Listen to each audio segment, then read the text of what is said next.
একদিকে ফ্রান্স আর ইতালি অভিবাসন আইন আরও কঠোর করছে, অন্যদিকে স্পেন আবার লাখ লাখ অভিবাসীকে বৈধ করার কথা বলছে।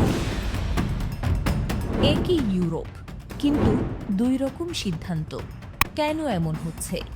আর এই পরিবর্তনের প্রভাব প্রবাসীদের জীবনে কি হতে পারে?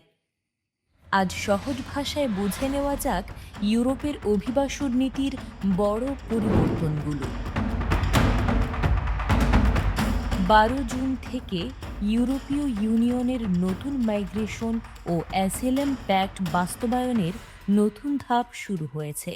এর ফলে সীমান্তে প্রবেশের আগে বাধ্যতামূলক যাচাই, দ্রুত সিদ্ধান্ত গ্রহণ এবং কিছু ক্ষেত্রে বায়োমেট্রিক তথ্য সংগ্রহের ব্যবস্থাও রাখা হয়েছে। এছাড়া নির্দিষ্ট পরিস্থিতিতে ট্রানজিট জোনে আবেদন যাচাইয়ের জন্য মানুষকে কিছু সময় পর্যন্ত আটকে রাখা হতে পারে। এখন প্রশ্ন হলো, এর মানে কি ইউরোপে যাওয়া বন্ধ হয়ে যাচ্ছে? না, বিষয়টা তা নয়। মূল লক্ষ্য হলো কে বৈধভাবে প্রবেশ করছে আর কে করছে না সেটা আরও দ্রুত এবং কঠোরভাবে যাচাই করা। ইতালিতেও একই ধরনের কঠোর অবস্থান দেখা যাচ্ছে। অনিয়মিতভাবে প্রবেশ করা ব্যক্তিদের ক্ষেত্রে সীমান্ত পর্যায়ে আরও কঠোর প্রক্রিয়া অনুসরণ করা হচ্ছে। আর এসব পরিবর্তনের কারণে বাংলাদেশ সহ বিভিন্ন দেশের প্রবাসীর মধ্যেও উদ্বেগ দেখা যাচ্ছে।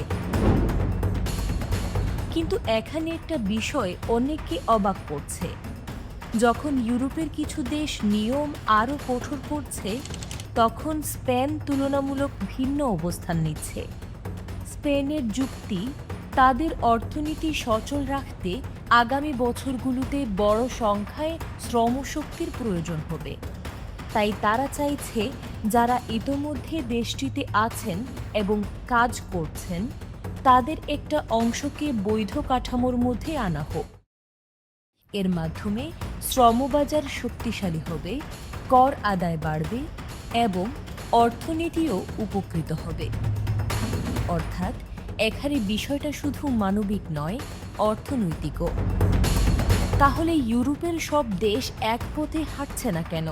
কারণ এখানে শুধু অভিবাসন নয়, রাজনীতি, অর্থনীতি আর নিরাপত্তাও কাজ করছে। বিভিন্ন দেশে কঠোর সীমান্ত নীতির পক্ষে জনসমর্থন বাড়ছে। অন্যদিকে মানবাধিকার সংগঠনগুলো বলছে, অতিরিক্ত কঠোরতা শরণার্থী ও আশ্রয় প্রার্থীদের আইনি সুরক্ষাকে দুর্বল করতে পারে। এই বিতর্ক এখন পুরো ইউরোপ জুড়ে বড় আলোচনার বিষয় হয়ে উঠছে। সব মিলিয়ে একটা বিষয় পরিষ্কার, ইউরোপে এখন নিয়মকানুন বুঝে, বৈধ পথে এবং তথ্য জেনে সিদ্ধান্ত নেওয়া আগের চেয়ে আরও গুরুত্বপূর্ণ। যারা ইতোমধ্যে ইউরোপে আছেন বা ভবিষ্যতে যাওয়ার পরিকল্পনা করছেন, তাদের জন্য আপডেট থাকা খুবই জরুরি। আপনি কি মনে করেন, এই পরিবর্তন নিরাপত্তার জন্য দরকার, নাকি এতে প্রবাসীদের জন্য পরিস্থিতি আরও কঠিন হয়ে যাচ্ছে? আপনার মতামত কমেন্টে জানান। ধন্যবাদ।